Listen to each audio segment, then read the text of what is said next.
welcome back to Lara's Book Life. Thank you to everybody who has subscribed. Today I will be reading The Princess and the Wizard by Julia Donaldson, illustrated by Lydia Monks.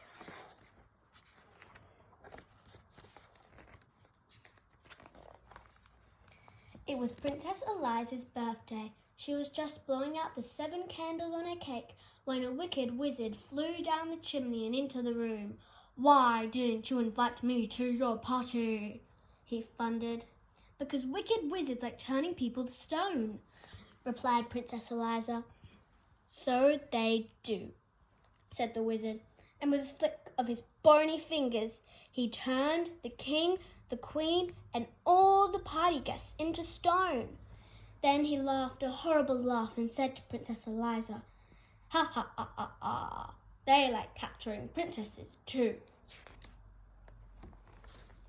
Just then there was a whirring of wings, and in through the window flew the princess's fairy godmother. She was late for the party. When she saw what had happened, she waved her wand and said, "The princess may try 7 times to escape by changing her colour and changing her shape." The wizard just laughed his horrible laugh and said, "Ha ha ha ha ha! Changing her colour and changing her shape will never help Princess Eliza escape." Then he snapped his bony fingers again and turned the fairy godmother to stone. The wizard whisked the princess up the chimney and carried her away to his tall, dark castle. He locked her into the cellar, where she cried herself to sleep. The next day was Monday. The wizard unlocked the cellar door. He was holding the big red book which contained all his magic. "This is your first chance to escape," he said. "I shall count to 100 and then I shall come and find you." He opened his book, closed his eyes, and began to count. Princess Eliza ran outside. The moat of the castle shone blue under the blue sky.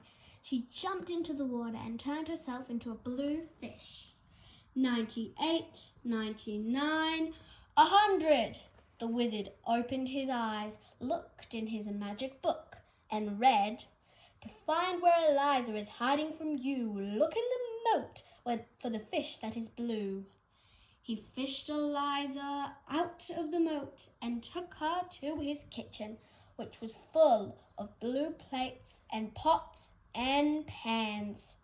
They were all covered in dried up food.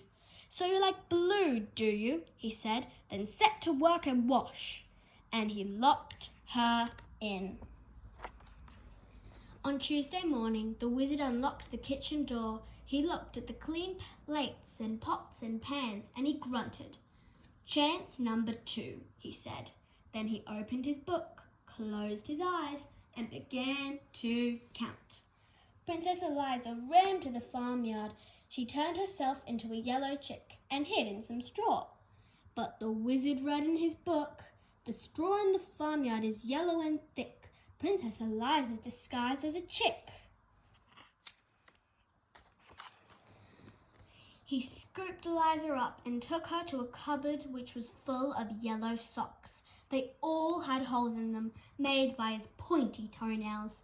"So you like yellow, do you?" he said. "Then set to work and darn." And he locked her in. On Wednesday morning, the wizard unlocked the cupboard door, looked at the darned socks, and grunted. "Chance number 3, he said, and he opened his book, closed his eyes, and began to count. Princess Eliza ran to the meadow. She changed herself into a green grasshopper and hid among the grass blades. But the wizard read in his book, "The grasshopper princess is easily seen, chirping away in the meadow so green." He caught Eliza in a net and took her to his green bathroom. The bath, basin, walls and floor were covered in the wizard's slimy toothpaste.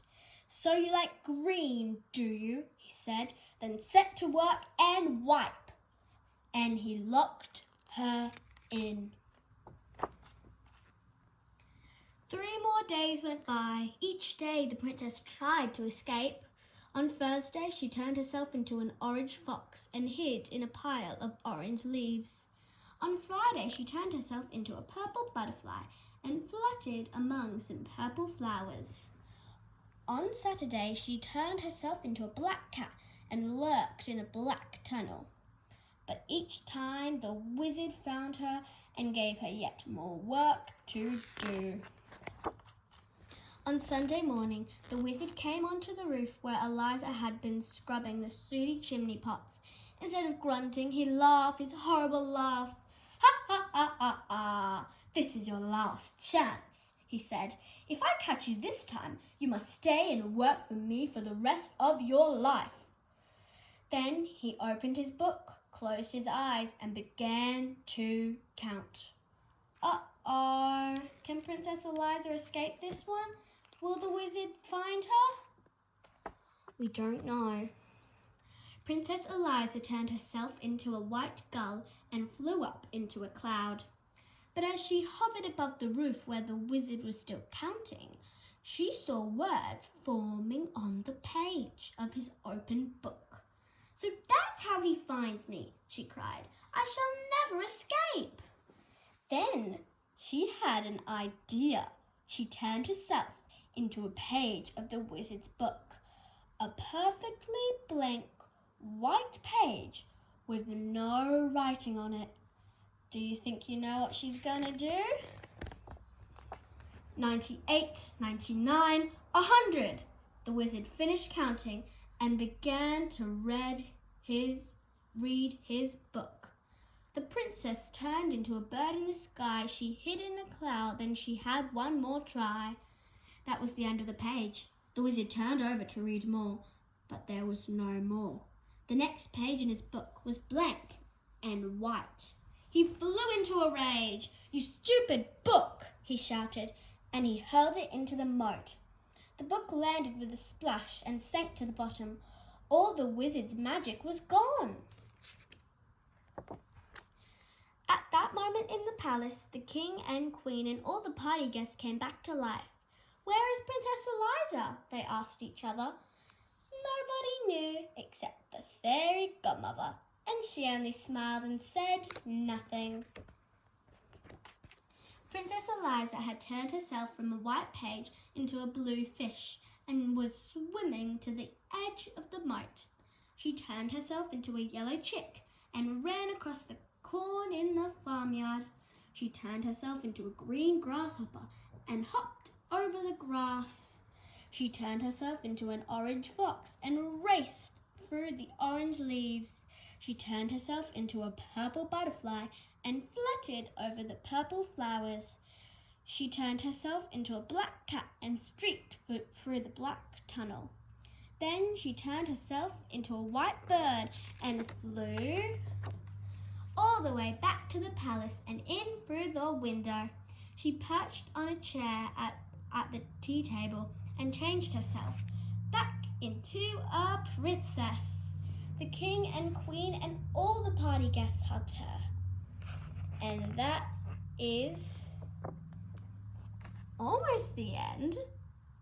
But in the end, everyone ended up getting a slice of cake, except the dog. So it was a happily ever after all. And now the wizard doesn't have any magic, so no more princesses will have to do his horrible deeds. I hope you enjoyed this book. If you haven't, make sure that you subscribe to Lara's Book Life. Thank you. See you next time. Bye.